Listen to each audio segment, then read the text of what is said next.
ಕೆಲವೊಂದು ಕ್ರಿಯೇಟರ್ಸ್ಗಳನ್ನ ಆಗಿರ್ಬೋದು, ಕೆಲವೊಂದು ಸೆಲೆಬ್ರಿಟಿಗಳನ್ನ ಬಳಸ್ಕೊಂಡು ಅವರು ಆ್ಯಡನ್ನು ಮಾಡಿಕೊಂಡು ಇದನ್ನು ಜನರಿಗೆ ತಲುಪಿಸೋಕ್ಕೆ ಟ್ರೈ ಮಾಡ್ತಾರೆ. ಯಾವುದೋ 4-5 ರೀಲ್ಸ್ ಮಾಡ್ಕೊಂಡು ಬಿಕ್ನಿ ಹಾಕೊಂಡು ಕುಣಿದವರಿಗೆಲ್ಲ 1 ಮಿಲಿಯನ್ 2 ಮಿಲಿಯನ್ ಎಲ್ಲ ಫಾಲೋವರ್ಸ್ ಇರ್ತಾರೆ. ಅವ್ರು ಅಂತ ಅವ್ರಿಗೆ ಇಂಥದ್ದೊಂದು ಆ್ಯಪಲ್ಲಿ ನೀವು ಆಡ್ಬಿಡಿ ಎಷ್ಟು ದುಡ್ಡು ಬರುತ್ತೆ ಅಂದರೆ ಕಣ್ಮುಚ್ಕೊಂಡು ಹೋಗ್ಬಿಡ್ತಾರೆ ಸರ್. ಇದೆಲ್ಲ ತುಂಬ ತಪ್ಪು. ಅವ್ರು ಏನೋ ಶೋಕಿ ಮಾಡೋಕ್ಕೆ, ಅವ್ರು ಯಾವುದೋ BMW ಆಡಿಲ್ ಓಡಾಡೋಕ್ಕೆ ಅಮಾಯಕರನ್ನ ಬಲಿ ಆಗ್ತಾ ಇದ್ದಾರೆ ಸರ್, ಅಷ್ಟೇ.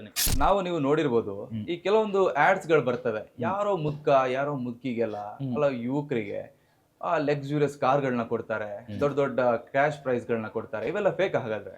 ಸರ್ ನೋಡಿ, 100% ಸರ್. ನಾನು ನಿಮಗೆ ಗ್ಯಾಮ್ಲಿಂಗಲ್ಲಿ ಇನ್ನೊಂದು ವಿಚಾರ ಹೇಳ್ತೀನಿ ನೋಡಿ. ಆ್ಯಕ್ಚುಲಿ ಬಂದ್ಬಿಟ್ಟು ಆನ್ಲೈನ್ ಗೇಮಿಂಗ್ ನಡೆಯೋದು ಲಂಡನ್ನಲ್ಲಿ, ಯಾವುದೋ ಒಂದು 3-4 ದೇಶದಲ್ಲಿ ನಡೆಯುತ್ತೆ. ಎವಲ್ಯೂಷನ್ ಅನ್ನೋದು ಒಂದು ಕಂಪ್ನಿ ಸರ್. ಆ ಕಂಪ್ನಿಗೆ ಮಧ್ಯದಲ್ಲಿ ಇವ್ರ ಮಧ್ಯವರ್ತಿಗಳು, ಬುಕ್ಕಿಗಳು ಅವರಿಗೆ 10-20% ಕಮಿಷನ್ ಕೊಟ್ಬಿಟ್ಟು ಒಂದು ಗೇಮಲ್ಲಿ ಸರ್, ಇದು ಒಂದು ಟೇಬಲ್ಲು, ಈ ಟೇಬಲ್ ಎಲ್ಲ ಕಡೆಯಿಂದ ಕ್ಯಾಮ್ರಾಗಳಿರುತ್ತೆ, ಎಲ್ಲ ಗೇಮ್ಸ್ದು ಟೇಬಲ್ ಇರುತ್ತೆ, ಲೈವ್ ಆಗಿ ನಡೀತಾ ಇರುತ್ತೆ. ಅದು ಎವಲ್ಯೂಷನ್ನು. ಅಲ್ಲಿ 99% ಫ್ರಾಡ್ ಆಗಲ್ಲ. ಬಟ್ ಇಲ್ಲಿ ಒಂದು ಏನು ಮಾಡಿರ್ತಾರೆ ಅಂತ ಹೇಳಿದ್ರೆ, ಕೆಲವು ಸಣ್ಣ ಸಣ್ಣ ವೆಬ್ಸೈಟ್ಗಳು ಏನು ಮಾಡಿರ್ತಾರೆ, ಅವ್ರದ್ದೇ ಒಂದು ಸಿಸ್ಟಮೆಟಿಕ್ ಮಾಡಿಬಿಟ್ಟಿರ್ತಾರೆ. ನೀವು ಅನ್ಕೊಂತೀರಾ ನಾನು ಎಲ್ಲರ ಜೊತೆ ಆಡ್ತಾ ಇದ್ದೀನಿ, ಓಪನ್ ಅಪ್ ಆಗಿ ಆಡ್ತಾ ಇದ್ದೀನಿ ಅಂತ. ಬಟ್ ಅಲ್ಲಿ ಏನಾಗುತ್ತೆ, ಅವ್ರದ್ದೊಂದು ಜಸ್ಟ್ ಒಂದು ನಿಮ್ಮ ಮೊಬೈಲಲ್ಲಿ ಸ್ಕ್ರೀನ್ ಶೇರ್ ಮಾಡ್ತಾರೆ ಸರ್. ಯಾವುದೋ ಒಂದು ಡ್ರ್ಯಾಗನ್ ಟೈಗರ್ ಅಂತ ಒಂದು ಗೇಮು. ಆ ಡ್ರ್ಯಾಗನ್ ಅವ್ರು ಯಾವಾಗ ಬೇಕಾದ್ರೂ ನಿಮ್ಮನ್ನ ಗೆಲ್ಲಿಸ್ಬೋದು, ಯಾವಾಗ ಬೇಕಾದ್ರೂ ಸೋಲಿಸ್ಬೋದು. ನೀವು ಯಾರನ್ನ ಬೇಕಾದರೂ ಕೇಳಿ. ಡ್ರ್ಯಾಗನ್ ಟೈಗರಲ್ಲೇ ನನಗೆ ಗೊತ್ತಿರೋಂಗೆ ಡ್ರ್ಯಾಗನ್ ಟೈಗರಲ್ಲೇ ಹೈಯೆಸ್ಟ್, ಅಂದರ್ ಬಹಾರು ಡ್ರ್ಯಾಗನ್ ಟೈಗರಲ್ಲೇ ಹೈಯೆಸ್ಟು ಸೋತಿರೋದು. ಯಾಕೆಂದರೆ ಅದೊಂದು ಪ್ರೊಜೆಕ್ಟ್ ಮಾಡಿಬಿಟ್ಟಿರ್ತಾರೆ. ಫಸ್ಟೇ ಅದು ಸೆಟಪ್ ಇರುತ್ತೆ ಅವರಿಗೆ, ಯಾವಾಗ ಸೋಲ್ಸ್ಬೇಕು ಯಾವಾಗ ಗೆಲ್ಸ್ಬೇಕು ಅಂತ ಅವ್ರಿಗೆ ಗೊತ್ತಿರುತ್ತೆ. ಆಮೇಲೆ ಆಟ ಆಡ್ಬೇಕಾದ್ರು ಅಷ್ಟೇ ತುಂಬಾ ಉದ್ರೇಕವಾಗಿ ಆಟ ಆಡ್ತಾರೆ. ಹೆಂಗ್ ಆಟ ಆಡ್ತಾರೆ ಅಂದ್ರೆ ನೋಡಿ, ಎಲ್ಲದೂ ಮೈಂಡ್ ಸೆಟ್. ಫಸ್ಟ್ ಬೆಟ್ ಸೋತಾಗ ಎರಡನೇ ಬೆಟ್, ಫಸ್ಟ್ ಬೆಟ್ ಸೋತಾಗ ಎರಡನೇ ಬೆಟ್ಟು ಮತ್ತೆ ಜಾಸ್ತಿ ಆಗ್ತಾರೆ. ಫಸ್ಟ್ ಬೆಟ್ ಗೆದ್ದಾಗ್ಲೂ ಅಷ್ಟೇ.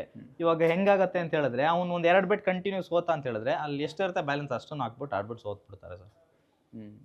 ತುಂಬಾ ಕಷ್ಟ ಇದು, ಇದರಿಂದ ಹೊರಗಡೆ ಬರಲೇಬೇಕು. ಹೀಗೆಲ್ಲ ಆಗತ್ತೆ. ಈ ಗ್ಯಾಮ್ಲಿಂಗ್ ಇದೆಯಲ್ಲ, ಇದ್ರ ಬಗ್ಗೆ ಜನಸಾಮಾನ್ಯರಿಗೆ ಅಷ್ಟೊಂದು ಗೊತ್ತಿರಲ್ಲ. ಈಗಿನ ಸೋಷಿಯಲ್ ಮೀಡಿಯಾಗಳನ್ನ ಬಳಸ್ಕೊಂಡು ಕೆಲವೊಂದು ಕ್ರಿಯೇಟರ್ಸ್ಗಳನ್ನ ಆಗಿರ್ಬೋದು, ಕೆಲವೊಂದು ಸೆಲೆಬ್ರಿಟಿಗಳನ್ನ ಬಳಸ್ಕೊಂಡು ಅವರು ಆ್ಯಡನ್ನು ಮಾಡಿಕೊಂಡು ಇದನ್ನ ಜನರಿಗೆ ತಲುಪಿಸೋಕ್ಕೆ ಟ್ರೈ ಮಾಡ್ತಾರೆ. ಸೊ ಇದ್ರ ಬಗ್ಗೆ ನಿಮ್ಮ ಅಭಿಪ್ರಾಯ ಏನು ಸರ್? ನೋಡಿ, ಆ್ಯಕ್ಚುಲಿ ಇವಾಗ ನನ್ನಿಂದ ಎಕ್ಸಾಂಪಲ್ ತಾಣ್ತೀನಿ ಸರ್. ನನಗೆ ಒಂದು ನಾನೊಬ್ಬ ಕಾಮನ್ ಮ್ಯಾನು, ನನಗೊಂದು 40,000 ಜನ ಫಾಲೋವರ್ಸ್ ಇದ್ದಾರೆ ಸರ್, ಸಾಕು. ನಾನು ನಾಳೆ ಬೆಳಿಗ್ಗೆ ಎದ್ದು ನನ್ನ ಇನ್ಸ್ಟಾಗ್ರಾಮ್ ಪೇಜಲ್ಲಿ ನೋಡಪ್ಪ ಗ್ಯಾಮ್ಲಿಂಗ್ ಮಾಡಿ ನಿಮ್ಗೆ ಇದರಿಂದ ಸಾಕಷ್ಟು ಹಣ ಬರುತ್ತೆ, ಆ ಆ್ಯಪಲ್ಲಿ ಆಡಬೇಡಿ, ಈ ಆ್ಯಪಲ್ಲಿ ಆಡಿ ಅಂತ ಒಂದು ಸಂದೇಶ ಕೊಟ್ಟರೆ ಸಾಕು ಸರ್, 40,000 ಜನನೂ ಅದ್ರ ಹಿಂದೆ ಹೋಗ್ಬಿಡ್ತಾರೆ. ಯಾಕೆ? ನನ್ನನ್ನು ನಂಬಿಬಿಟ್ಟು ಫಾಲೋ ಮಾಡಿದ್ದಾರೆ, ನನ್ನನ್ನು ಫಾಲೋ ಮಾಡ್ತಾರೆ. ಹಾಗೇನೆ ಫಿಲ್ಮ್ ಆ್ಯಕ್ಟ್ರುಗಳು, ದೊಡ್ಡ ದೊಡ್ಡ ಯಾರೋ ಇನ್ಫ್ಲುಯೆನ್ಸರ್, ಅವರು ಇವರು ಆಳು ಮೂಳು, ಇದು ಯಾವುದೋ 4-5 ರೀಲ್ಸ್ ಮಾಡ್ಕೊಂಡು ಬಿಕ್ನಿ ಹಾಕೊಂಡು ಕುಣಿದವರಿಗೆಲ್ಲ 1 ಮಿಲಿಯನ್ 2 ಮಿಲಿಯನ್ ಎಲ್ಲ ಫಾಲೋವರ್ಸ್ ಇರ್ತಾರೆ. ಓಕೆನಾ? ಅವ್ರನ್ನ ಫಾಲೋ ಮಾಡ್ತಿರೋರು ತುಂಬ ಜನ ಇರ್ತಾರೆ. ಅವ್ರು ಹೇಳಿದ ತಕ್ಷಣ ಈಸಿಯಾಗಿ ಬಿದ್ದುಬಿಡ್ತಾರೆ ಸರ್. ಇವಾಗ ಫಿಲ್ಮ್ ಆ್ಯಕ್ಟ್ರುಗಳು, ಇವಾಗ ನೋಡಿ ಅವ್ರ ಅಭಿಮಾನಿಗಳು ತುಂಬ ಜನ ಇರ್ತಾರೆ. ಅವ್ರು ಅಂತ ಅವ್ರಿಗೆ ಇಂಥದ್ದೊಂದು ಆ್ಯಪಲ್ಲಿ ನೀವು ಆಡ್ಬಿಡಿ ಎಷ್ಟು ದುಡ್ಡು ಬರುತ್ತೆ ಅಂದರೆ ಕಣ್ಮುಚ್ಕೊಂಡು ಹೋಗ್ಬಿಡ್ತಾರೆ ಸರ್. ಇದೆಲ್ಲ ತುಂಬ ತಪ್ಪು. ಆ್ಯಕ್ಚುಲಿ ಅದನ್ನು ಆ್ಯಕ್ಚುಲಿ ಈ ನಮ್ಮ ಯುವ ಸಮಾಜ, ಯುವ ಪೀಳಿಗೆ ಹಾಳಾಗ್ತಿರೋದೇ ಇಂಥ ಸೆಲೆಬ್ರಿಟಿಗಳಿಂದ. ಅವ್ರು ಏನೋ ಶೋಕಿ ಮಾಡೋಕ್ಕೆ, ಅವ್ರು ಯಾವುದೋ BMW ಆಡಿಲ್ ಓಡಾಡೋಕ್ಕೆ ಅಮಾಯಕರನ್ನ ಬಲಿ ಆಗ್ತಾ ಇದ್ದಾರೆ ಸರ್, ಅಷ್ಟೇ. ಇದರಲ್ಲಿ ಮೀಡಿಯಾದವ್ರ ಪಾತ್ರ ಏನಾದ್ರು ಇದೆಯಾ ಅಂತ ನಿಮ್ಗೆ ಅನ್ಸುತ್ತಾ ಸರ್? ಹೌದು, 100% ಮೀಡಿಯಾದವ್ರ ಪಾತ್ರ ಇಲ್ಲಿ ತುಂಬ ಕೆಲಸ ಮಾಡುತ್ತೆ ಸರ್.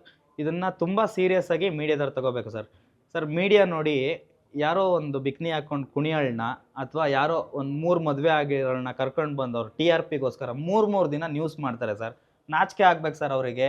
ಸಾವಿರಾರು ಕುಟುಂಬ ಬೀದಿಗೆ ಬರ್ತಾ ಇದೆ, ಮಾಡಲಿ ಸರ್. ಸೊ ಇದ್ರಲ್ಲಿ ಮೀಡಿಯಾದಲ್ಲಿ ಕೊಡಲಿ ಸರ್. ಯಾವನು ಇವಾಗ ವೀರೇಂದ್ರ ಪಪ್ಪಿ ಇಲ್ಲಿಗಲ್ ಆಗಿ ಇಷ್ಟು ವೆಬ್ಸೈಟ್ ನಡೆಸಿದ್ದಾನೆ, ಇಷ್ಟು ಕೋಟಿ ಹಣ ಕಳ್ಕೊಂಡಿದ್ದಾರೆ, ಕಾಲ್ ಸೆಂಟರ್ ಓಪನ್ ಮಾಡಲಿ ಸರ್. ಒಂದು ನಂಬರ್ ಕೊಡಲಿ, ಯಾರ್ಯಾರು ಹಣ ಕಳ್ಕೊಂಡಿದ್ದಾರೆ ಅಂತ ಫೋನ್ ಮಾಡಲಿ ಅಂತ ಒಂದು ಲೈವ್ ಟೆಲಿಕಾಸ್ಟ್ ಮಾಡಲಿ ಸರ್. ಅಂಕೆ ಸಂಖ್ಯೆ ಸಿಗುತ್ತಲ್ಲ ಸರ್ ಅಲ್ಲಿ. ಇವ್ರಿಗೆ ಸ್ವಲ್ಪನಾದ್ರೂ ಮಾನ ಮರ್ಯಾದೆ ಇದೆಯಾ ಸರ್? ಯಾವಳನ್ನ ಕರ್ಕೊಬಂದು, ಅವಳು ಯಾವಳೋ ಓಡೋಗಿರೋನ್ನ ಕರ್ಕೊಬಂದು 3 ದಿನ ಇವರು ಪ್ರಚಾರ ಮಾಡ್ತಾ ಕೂರ್ತಾರಲ್ಲ, ಇವ್ರಿಗೆ ಸ್ವಲ್ಪನ ರೆಸ್ಪಾನ್ಸಿಬಿಲಿಟಿ ಇಲ್ವಾ?